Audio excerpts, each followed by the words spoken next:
Assalamualaikum warahmatullahi wabarakatuh. Alhamdulillah wassalatu wassalamu ala rasulillah wa ala alihi wa sahbihi wa man walah wa ba'd. Terutamanya marilah kita bersyukur kepada Allah kerana Allah subhanahu wa ta'ala masih memanjangkan usia kita. Malam ini dipertemukan oleh Allah. Mudah-mudahan keberadaan kita pada saat ini di antara ibadah yang diterima oleh Allah, yang dimuliakan ahli jawatan kuasa masjid ini di atas usaha keras kalian untuk mengimarahkan rumah Allah. Didoakan ianya di antara ibadah yang akan menjadi saksi di hadapan Allah subhanahu wa ta'ala kelak. Seterusnya para hadirin, para hadirat, tuan-tuan, ibu-ibu yang dimuliakan, terus kita masuk pada bicara kita malam ini, bingkisan daripada Kitabul Iman yang diketuai pengerangannya oleh Syekh Abdul Majid Az-Zindani hafizahullah ta'ala. Manakala bab yang ingin kita sentuh malam ini melihat kepada nukilan pengarang Al-Hayatul Barzakhiyah, kehidupan alam barzakh. Sebelum itu tuan-tuan, ibu-ibu yang dimuliakan, kita ingin melihat maksud daripada kehidupan alam barzakh. Barzakh ianya adalah pemisah. Sebagai contoh, kedudukan muslimin dan juga muslimat di dalam masjid ini dipisahkan dengan barzakh. Barzakh yang memisahkan di antara kita adalah birai yang telah disediakan. Ini adalah barzakh. Jadi kenapa alam ini dinamakan dengan alam yang memisahkan? Alam ini dinamakan dengan alam yang memisahkan kerana ianya memisahkan di antara kehidupan dunia dan juga kehidupan akhirat. Dinamakan dengan alam yang memisahkan kerana ianya memisahkan di antara kehidupan dunia dan juga kehidupan akhirat. Ada perbezaan kata kehidupan barzakh, kehidupan dunia dan juga kehidupan akhirat? Ya, ada perbezaan. Kehidupan barzakh ianya hanya dilalui oleh ruh, tidak jasad. Manakala kehidupan dunia dan juga kehidupan akhirat ianya dilalui oleh ruh dan juga jasad. Nenek moyang kita telah meninggal, mereka saat ini berhadapan dengan alam barzakh, yang mana alam itu hanya dilalui oleh ruh mereka, tidak jasad. Dan kita juga akan melalui alam itu. Kenapa ianya hanya dilalui oleh ruh, tidak jasad? Yalah tuan-tuan, ibu-ibu, kelak apabila kita meninggal, jasad kita akan membusuk, berulat. Manakala roh kita tak meninggal ke? Tak haji, roh kita tak meninggal. Oh, roh dia bukan meninggal dengan sebab meninggalnya jasad. Tak. Roh tidak meninggal dengan sebab matinya jasad. Bahkan roh dia akan hidup dan sentiasa hidup. Oh, manakala kehidupan dunia dan kehidupan akhirat, apa perbezaannya? Kehidupan dunia dan kehidupan akhirat tidak ada perbezaan. Kerana sekali lagi roh akan disatukan pada kehidupan akhirat, seperti mana hari ini kita hidup di dunia.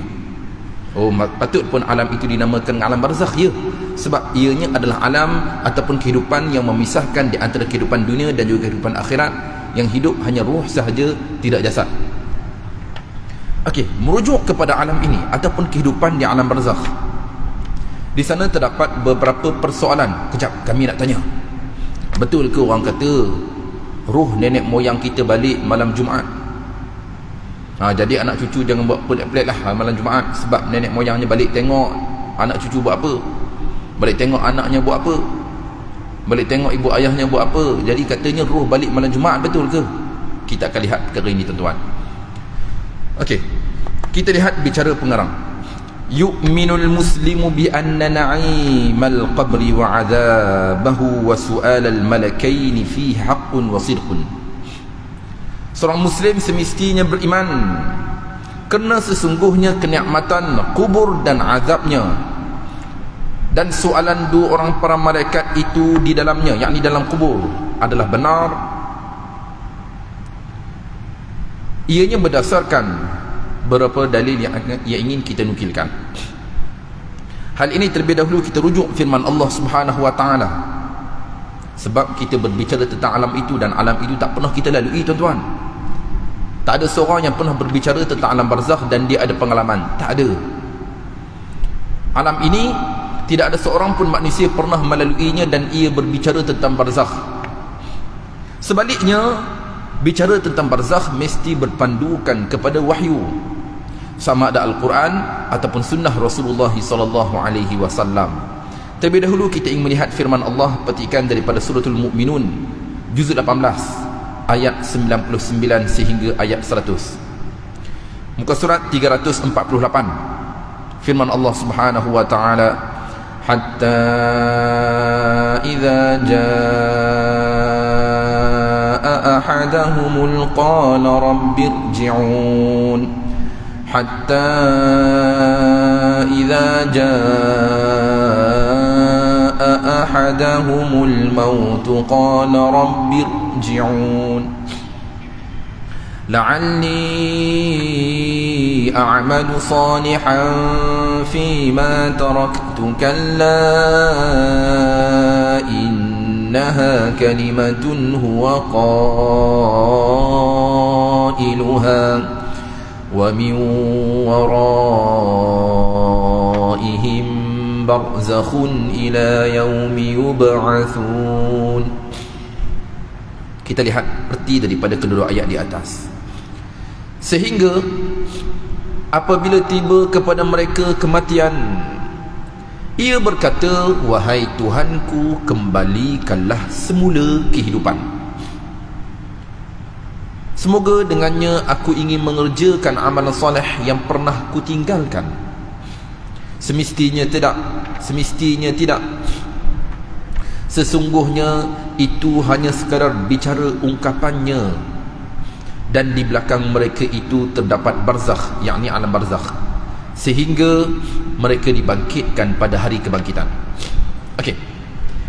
Saat kita merenung kedua ayat di atas, iaitu apabila tibanya saat kematian, ketika itu si mati tadi, apa dia kata? Wahai Tuhanku, kembalikanlah semula kehidupan. Semoga sesungguhnya aku ingin mengerjakan amalan soleh yang pernah kutinggalkan. Dia meminta kepada Allah untuk dikembalikan semula kehidupan, untuk dia mengerjakan amalan soleh yang pernah ditinggalkan. Apa jawapan daripada Allah? Semestinya tidak. Dan di belakang mereka itu barzakh. Ayat ini menyatakan secara jelas yang mana di sana terdapatnya alam barzakh selepas kematian. Dia minta supaya dipanjangkan usia, dia minta supaya dikembalikan kehidupan. Sebaliknya Allah Subhanahu wa taala menyatakan semestinya tidak. Di belakang mereka itu terdapat barzakh sehingga hari mereka dibangkitkan. Maknanya alam barzakh tempohnya sehingga hari kebangkitan. Maknanya zaman Nabi Adam dulu dah puluh-puluh tahun, ratusan ribu tahun. Maknanya saat ini mereka berada di alam barzakh, kelak mereka akan dibangkitkan semula di hadapan Allah Subhanahu wa taala. Jadi tempoh itu ratusan ribu tahun. Ini ada tempoh barzakh. Betul Haji? Tak bosan ke mereka dalam barzakh tu? Lama sangat, sedangkan di sana adanya kehidupan yang dilalui oleh roh. Kita akan lihat perkara ini, tuan-tuan. Okey. Jadi berpandukan ayat itu jelas. Saat roh berpisah daripada jasad, ketika itu kita akan memohon kepada Allah Subhanahu wa taala kehidupan semula. Hal ini juga dinyatakan oleh Allah Subhanahu wa taala. Petikan daripada surah Al-Munafiqun ayat 10 dan ayat 11, muka surat 555. Terus saya terjemahkan kedua ayat terakhir daripada suratul Munafiqun, tuan-tuan. Artinya, dan infakkanlah daripada apa yang telah kami rezekikan kepada kalian sebelum tiba kepada salah seorang di antara kalian kematian. Kita lihat sebelum tibanya salah seorang kepada kita ini kematian, maka ia berkata, wahai Tuhanku, sekiranya engkau melambatkan sebentar ajalku, maka ku ingin bersedekah dan ku ingin menempatkan diriku di kalangan orang yang soleh. Kita lihat tuan-tuan, jika tadi kita lihat petikan daripada surah Al-Mu'minun, kali ini kita lihat petikan daripada surah Al-Munafiqun, berbicara yang mana kelak apabila kita berhadapan dengan saat kematian, kita akan meminta tempoh, kita akan meminta kehidupan kepada Allah Subhanahu wa taala untuk kita mengerjakan dua amalan. Maka ku ingin bersedekah dan ku ingin menempatkan diriku di kalangan orang yang soleh.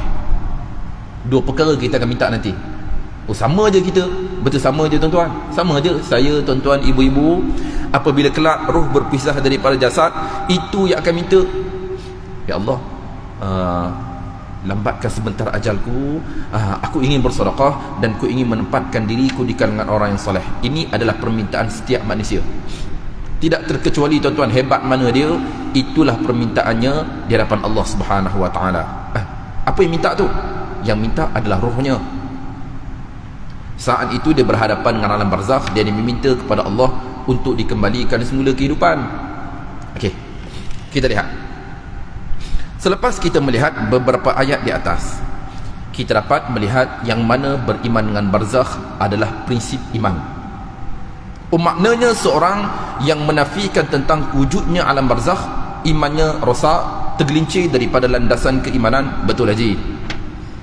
Beriman dengan barzakh adalah kepastian.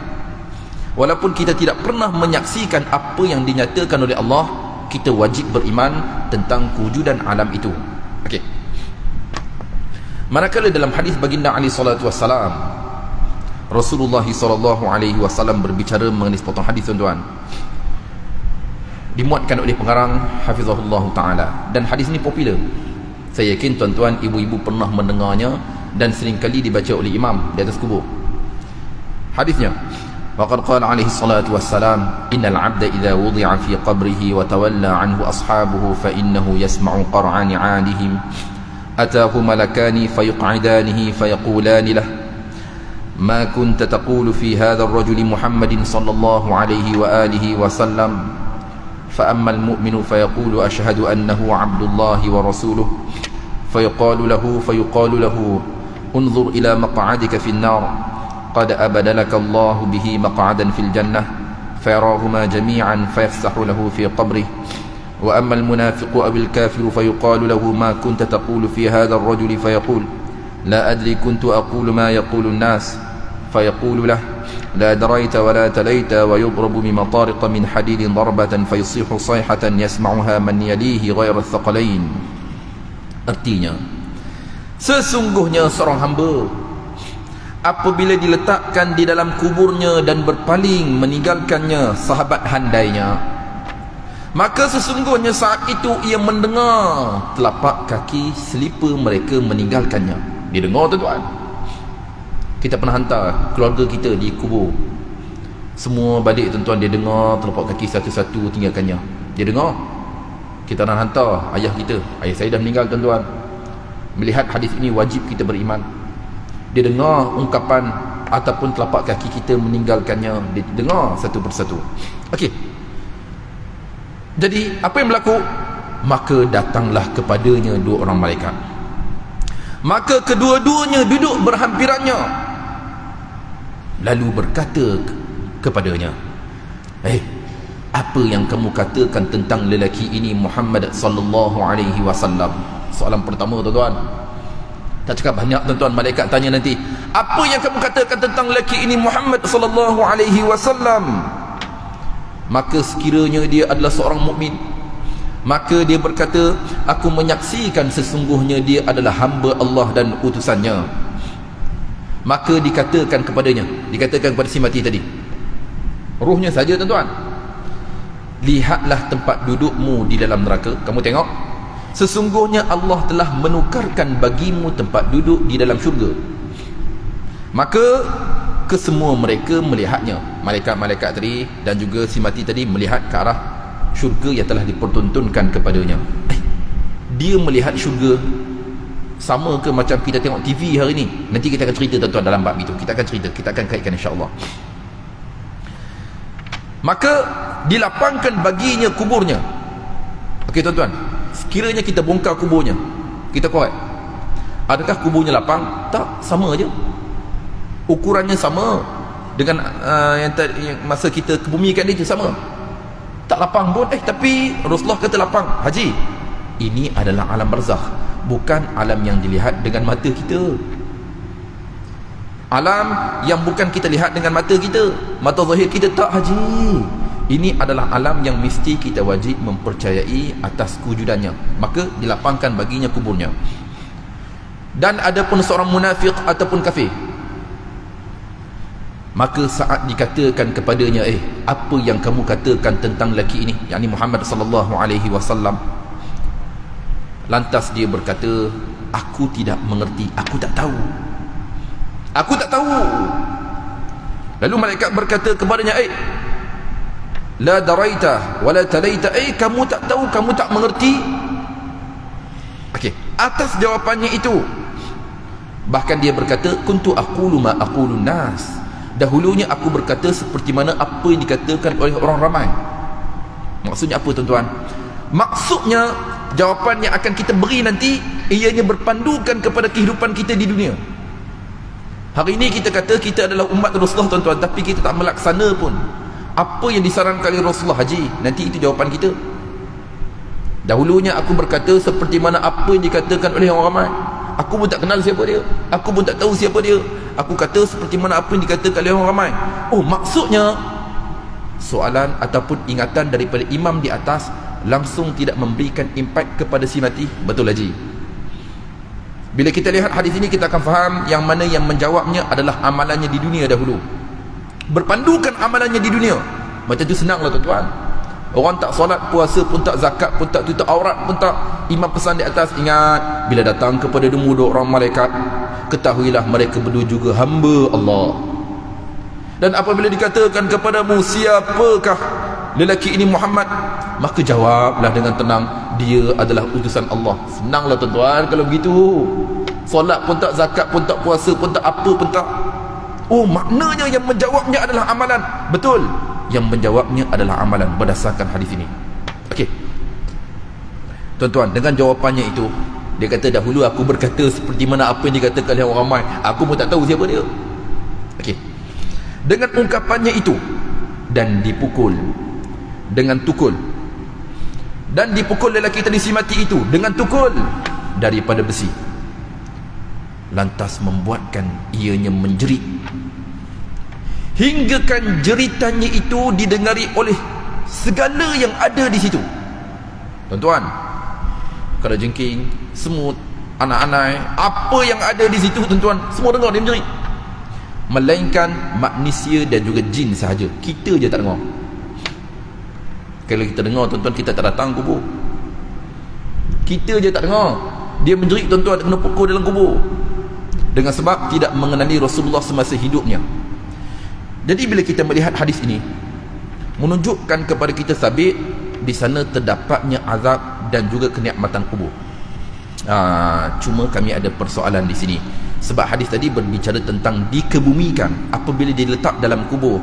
Soalan kami, adakah seseorang yang tidak dijumpai jasadnya dimakan oleh ikan jerung, kena telan dengan harimau, jasadnya tidak dijumpai, macam mana? Dia lalu juga ke alam barzakh? Dia berhadapan ke dengan alam barzakh? Orang kita kata ruhnya tak tenteram. Bila ruhnya tak tenteram sebab jasadnya tidak dibumikan, maka itulah asas kewujudan langsui, hantu. Betul ke? Maknanya kalau dia tidak disemadikan dengan baik, ruhnya tidak tenteram, maka dia akan menjadi hantu. Haji, begini Haji, tak tak. Maksudnya walaupun dia mati dan jasadnya tidak disemadikan, dia pasti akan melalui alam barzakh juga. Betul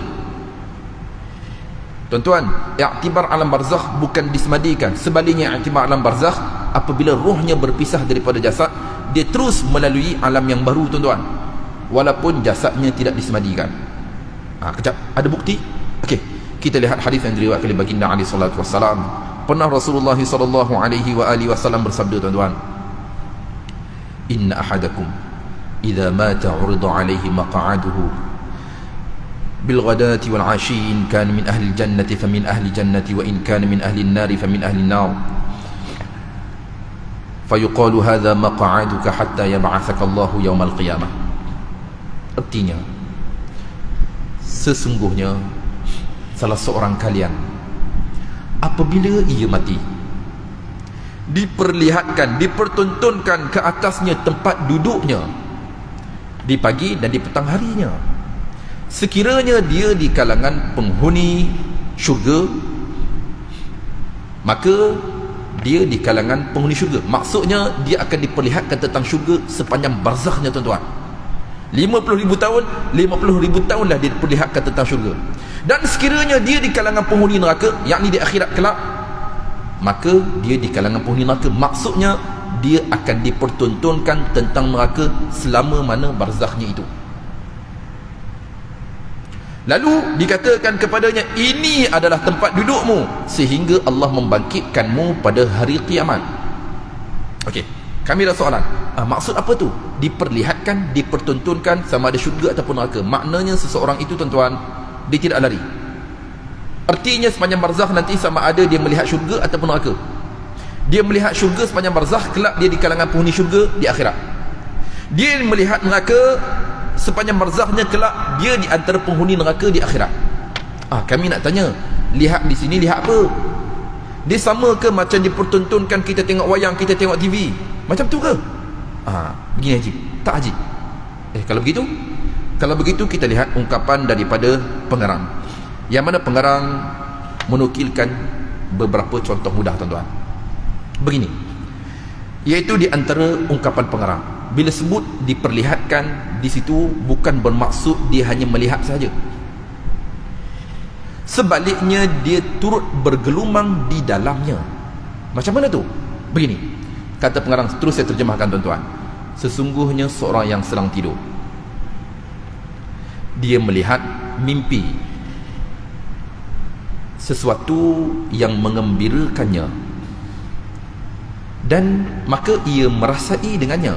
Dia rasa, dia mimpi, dia rasa, dan ia mengecapi kenikmatan apa yang sedang ia mimpikan itu pada dirinya. Perkara yang menduka citakannya apabila ia bangun daripada tidur. Apa tu? Begini, tuan-tuan, ibu-ibu, kita bermimpi sesuatu yang mengembirakan kita. Kita rasa ke tak apa yang sedang kita mimpikan itu? Dalam mimpi kita memandu Ferrari. Mimpi orang lelaki, tuan-tuan, pandu Ferrari. Saat kita memandu dalam mimpi tadi, kita rasa ke tak? Kita rasa, tuan-tuan.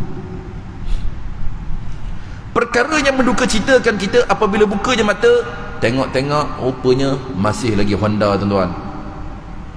Dalam mimpi tadi Ferrari, buka mata tengok kereta kita masih lagi kereta lama Honda. Oi, mimpi rupanya duka cita kita. Sebaliknya, seorang itu melihat mimpi yang menduka citakannya. Dalam mimpi kita kematian ahli keluarga. Dalam mimpi kita ada orang ambil batu besar hampuk kepala kita. Dalam mimpi kita yang kita tak suka lah, tuan-tuan. Kemudian apabila kita buka je mata, rupanya mimpi, ingat ke betul? Apa yang kita rasa? Syukur. Mimpi, ingat ke betul-betul ahli keluarga meninggal? Mimpi orang rumah meninggal, tuan-tuan. Buka-buka mata, dia ada lagi sebelah kita. Apa yang kita ucapkan, tuan-tuan? Syukur ke apa? Syukur. Mimpi, ingat ke betul? Jadi kita bersyukur.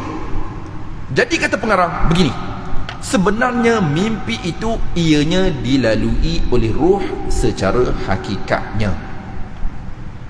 Okey, kita bayangkan dalam mimpi kita, kita rasa, tuan-tuan, sedangkan ianya hanya gambaran diperlihatkan sahaja dan dilalui oleh ruh sahaja, tuan-tuan. Saat itu jasad kita di katil kita. Jadi kata pengarang, secara umumnya, tuan-tuan, alam barzakh ini digambarkan seperti mana kita bermimpi hari ini. Hari ini kita bermimpi, kita rasa alam barzakh juga begitu. Saat seorang itu dia diperlihatkan tentang syurga, bukan hanya dia menonton macam dia menonton TV itu, tak, tuan-tuan. Dia gambarannya seperti mana dia bermimpi dan dia bergelumang di dalam itu. Seseorang yang diperlihatkan tentang neraka, tuan-tuan, digambarkan seperti mana dia sedang bermimpi hari ini. Macam kita hidup sekarang, kita bermimpi dan dia bergelumang di dalam neraka. Wal'ayazubillah. Oh, maksudnya alam barzakh ianya adalah sesuatu yang cukup berbeza. Betul Haji, dia mirip macam mimpi kita lah.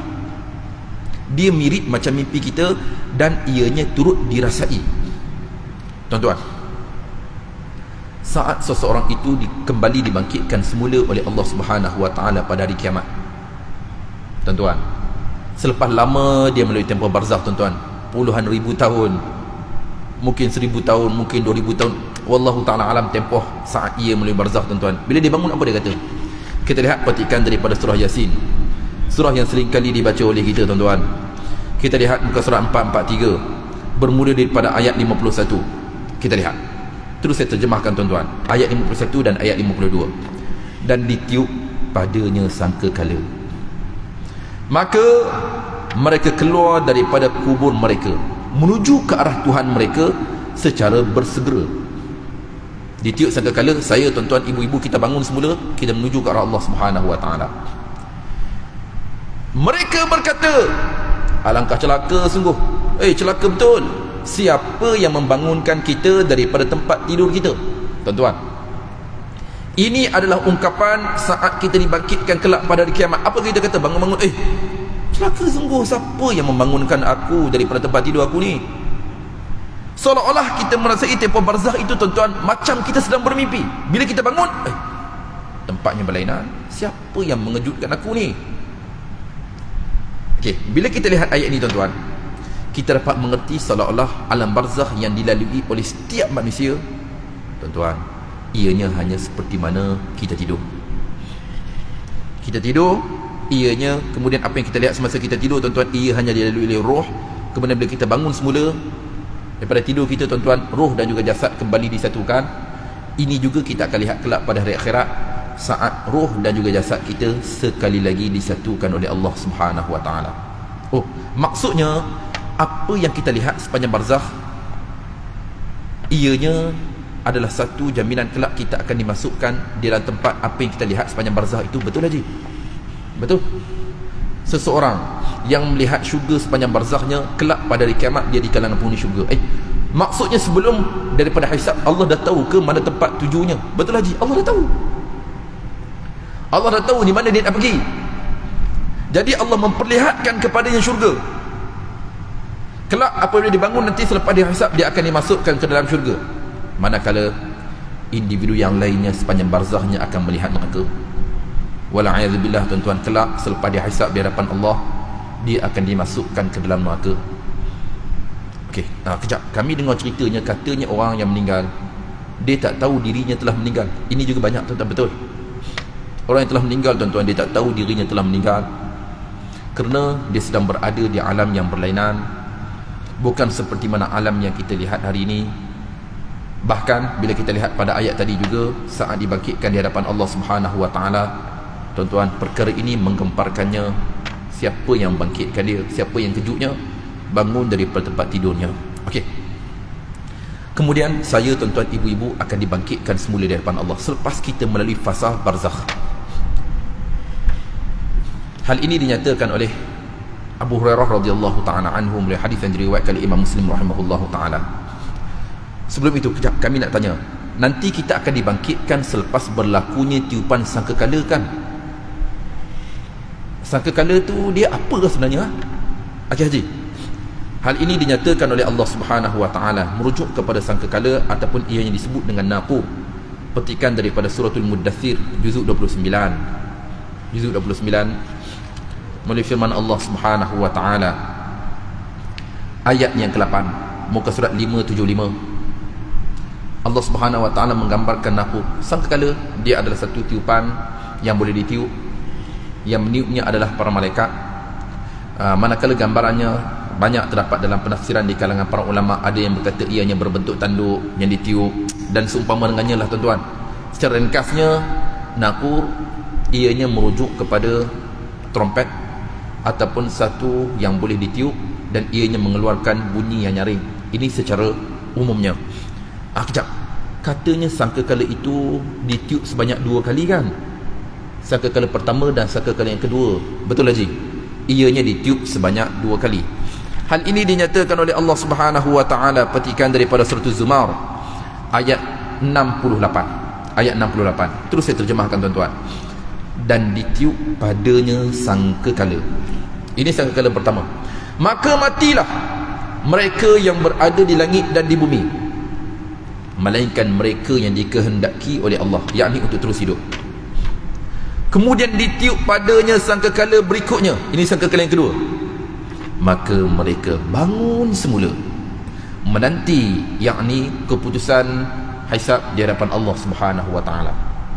Ayat ini menyatakan kepada kita sangkakala ditiup sebanyak 2 kali. Sangkakala pertama adalah sangkakala yang membinasakan. Sangkakala yang kedua adalah sangkakala yang akan membangkitkan semula kehidupan. Segala yang mati akan dibangkitkan semula. Dalam hadis diriwayatkan Imam Muslim rahimahullah daripada Abu Hurairah radhiyallahu taala anhu, Rasulullah pernah berbicara tentang proses ini. Dalam Al-Quran ada cerita tak? Dalam Al-Quran tak cerita. Manakala Rasulullah memperincikan tentang proses itu. Wa qad qala alaihi salatu wassalam, ma baina an-nafkhataini 40. Tidaklah di antara 2 tiupan sangkakala 40. Okey tuan-tuan. Sangkakala pertama, sangkakala yang kedua, manakala jarak yang memisahkannya adalah 40. Jarak yang memisahkannya 40. Sangkakala pertama, sangkakala yang kedua, jaraknya 40 tuan-tuan. Oh, maksudnya selepas ditiup sangkakala yang pertama, bukan serta-merta ditiup sangkakala yang kedua. Betul. Ada jarak yang memisahkan di antara kedua-duanya. 40. Lalu tuan-tuan, mereka yang mendengar ungkapan Abu Hurairah bertanya kepada Abu Hurairah, 40 yaman, 40 syahran, 40 sanatan, 40 hari ke, 40 bulan ke, 40 tahun. Abu Hurairah menjawab, abaitu, aku pun dah kesamaran, confused mengenainya. Yang diingati oleh Abu Hurairah hanya 40 sahaja. Dia pun tak ingat dah 40 hari ke, 40 bulan ke, 40 tahun. Yang dia ingat 40. Okey tuan-tuan, selepas berlakunya tiupan sangkakala kedua, apa yang berlaku? Thumma yunzilullahu minas sama'i ma'an fayanbutuna kama yanbutul baql. Kemudian Allah menurunkan air daripada langit. Air turun daripada langit, maka tumbuh semula seperti mana tumbuhnya pokok bawang. Air turun ke mana? Air turun ke tanah bumi. Maka saya, tuan-tuan, ibu-ibu, kita akan tumbuh semula seperti mana tumbuhnya pokok bawang. Bila kita lihat hadis ni, tuan-tuan, kita akan faham yang mana kebangkitan kita kelak datang daripada unsur bumi. Sebab kita disemadikan di sini, tuan-tuan. Jadi kita akan ditumbuhkan semula seperti yang tumbuhnya pokok bawang. Dan tidaklah daripada manusia itu melainkan pasti binasa. Saat terjadinya sangkakala yang pertama, tuan-tuan, hancur berkecai. Tulang belulang kita hancur, berdebu. Melainkan ajbuz zanab, dan daripadanya akan diciptakan semula ciptaan pada hari kiamat.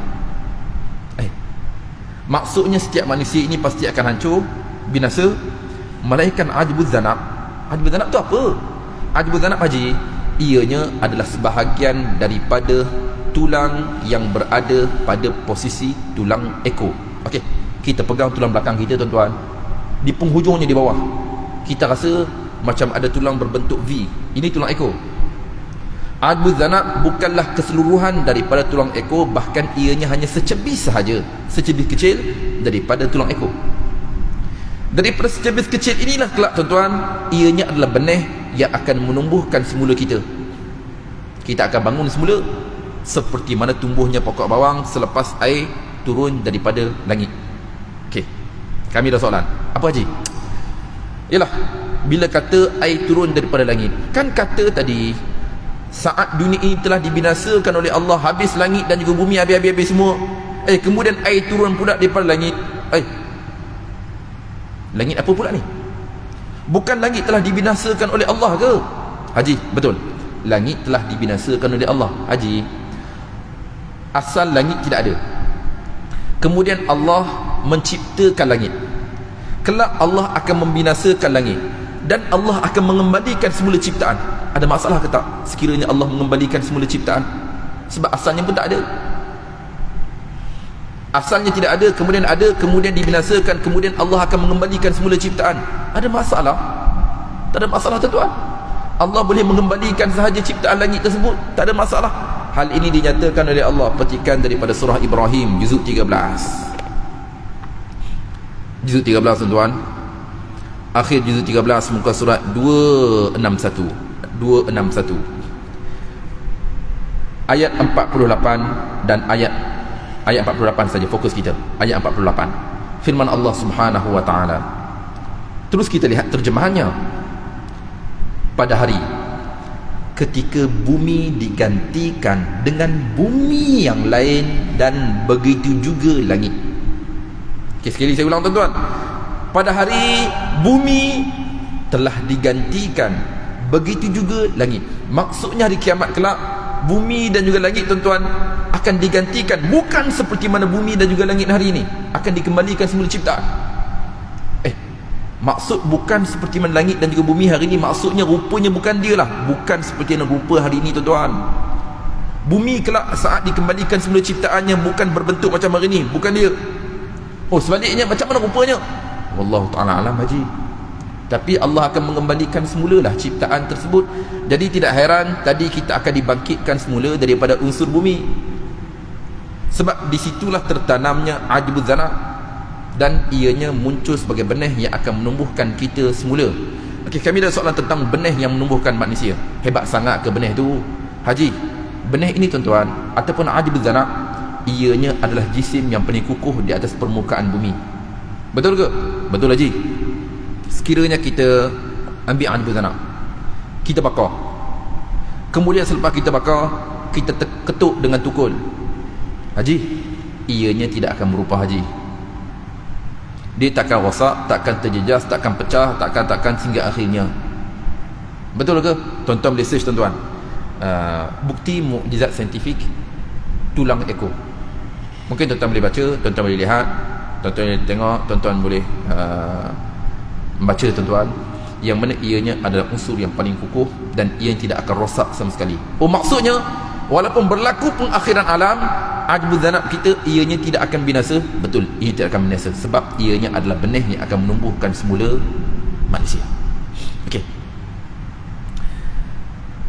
Kemudian kita akan bangun semula. Kejap, kenapa Rasulullah mengatakan kita akan bangun semula seperti mana tumbuhnya pokok bawang?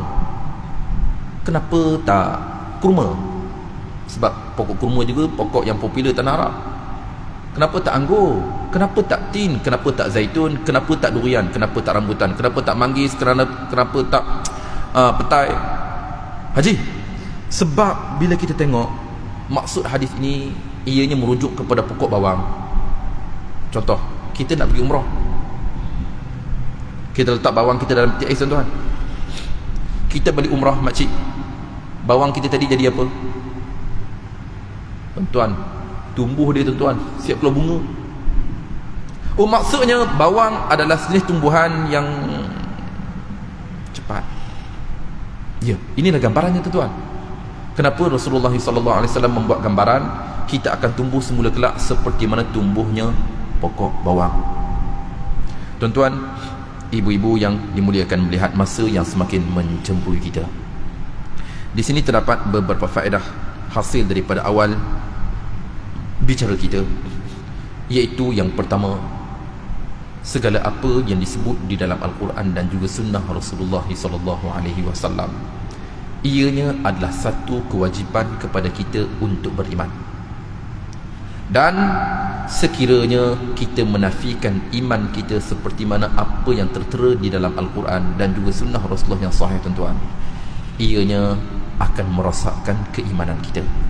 Faedah kedua yang dapat kita ambil hasil daripada bicara kita, cerita tentang akhirat, cerita tentang barzakh, cerita tentang hari kebangkitan, sebenarnya ianya padat dibicarakan oleh Allah dalam Al-Quran, dan ianya juga seringkali diperincikan oleh Rasulullah dalam hadis baginda alaihi salatu wassalam.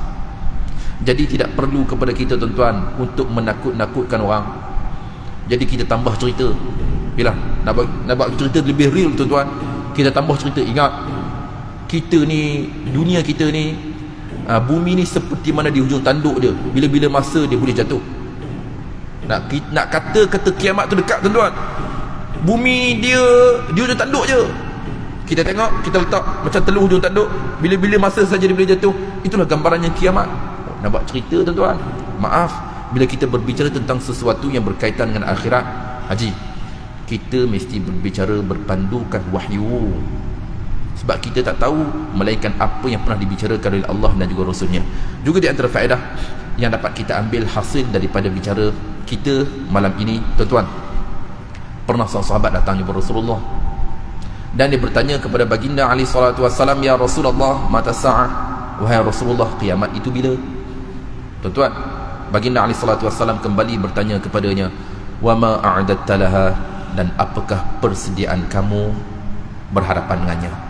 Tuan-tuan, ini juga persoalan kepada kita bersama, tuan-tuan. Kita berbicara tentang kiamat. Apa persediaan saya sedang bercakap ni? Apa persediaan saya sendiri? Apa persediaan tuan-tuan, ibu-ibu untuk berhadapan dengannya?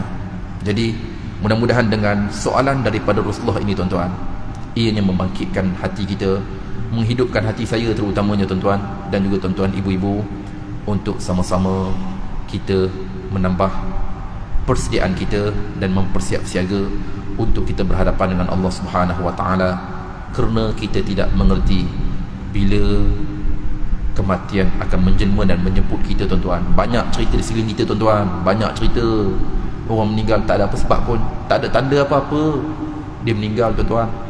Dan ikutkan penyakit, kita ni ada penyakit, dia sihat, tuan-tuan, tapi dia meninggal dulu. Kita lihat, mudah-mudahan Allah Subhanahu wa taala mengampuni kita, dan semoga Allah Subhanahu wa taala menamatkan kehidupan kita dengan husnul khatimah, mati dalam keadaan iman kita yang sedang meningkat. Kita berlindung kepada Allah Subhanahu wa taala. Allah menjemput kita dalam keadaan iman yang sedang murudum, sedang kita melakukan maksiat kepada Allah, tuan-tuan. Kita takut sekiranya saat itu Allah menjemput kita dan kematian kita dijemput saat kita sedang reka melakukan maksiat. Wallahu taala alam. Saya memohon dengan kemaafan sekiranya rungkai kata saya untuk mana-mana pihak atau bicara saya untuk peribadi, tuan-tuan. Ibu-ibu, saya memohon dengan kemaafan atas ketelanjuran budi bicara. Wallahu taala alam. Wassalamualaikum warahmatullahi wabarakatuh.